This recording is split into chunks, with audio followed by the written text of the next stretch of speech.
Right, now this, our next guest says we can cut violence in inner cities by arming people and educating them about guns. Toure is with us, Black Guns Matter founder. Welcome to the program. It's good to see you, sir. Good to be seen. I appreciate you for having me. Now, let's see, have I got this right? Your way of cutting down on having young black men kill other black men is to give some black men more guns. I'm sort of phrasing it in a strange way, but is that the gist of what you're on? You kind of onto it, but more so than just giving people, young urban people of all races firearms, giving them more education about Second Amendment rights, giving them more education about conflict resolution and de-escalation tactics, because that's completely missing in urban areas like the city of Chicago. This is an argument that more guns would lessen the violence. That's essentially the argument, isn't it? And education to go with it, I got that. But at the center of it is more guns owned by more people reduce crime. That's the argument. Yeah.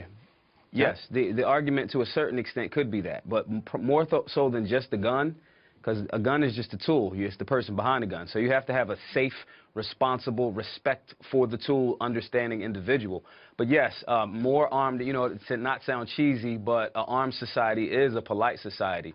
And we see it in states like New Hampshire, very low, firearm crimes.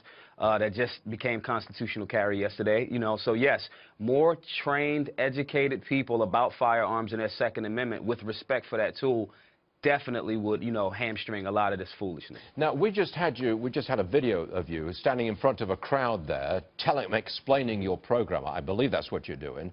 What kind of reception did you get from this? We get an amazing reception from, the people in these urban communities. We get an amazing reception from law enforcement, and who traditionally people wouldn't expect to say, hey, law enforcement guys are saying, hey, you should have more firearms. But because of the way we're doing it, we're dealing with, like I said, conflict resolution, de-escalation, training, safe, responsible gun ownership, even dealing with, teaching young people, if you see a firearm, what to do and what not to do. We're getting an amazing reception from, all of this, across the country, most of the states that we've been in. And well, it's beautiful. I couldn't ask for anything better. You are saying the exact opposite of what so many people say in our nation's major cities, especially Chicago, where they have intensely strict gun control legislation, same as D.C. You're saying the opposite.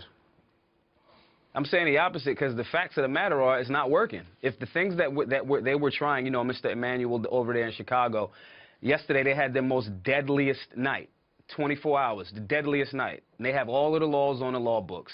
The criminals, the bad guys don't care about the laws. You're just hamstringing good citizens from being able to defend themselves or just even be a deterrent. If the things that these people were saying, instead of being outside and supporting organizations like Black Guns Matter, if what they were saying actually worked, Chicago would be the safest place on earth, and it's not, because what they're doing is outdated philosophy. It's time to try something different, like what we're doing. You, sir, are a disruptor, and you're very welcome on this program because I'm intrigued by your point of view, and I'm glad you got a chance to express it in front of a wide audience. Come back soon, Toure. We appreciate you being here. Thank you, sir. Absolutely, glad to be here. All right.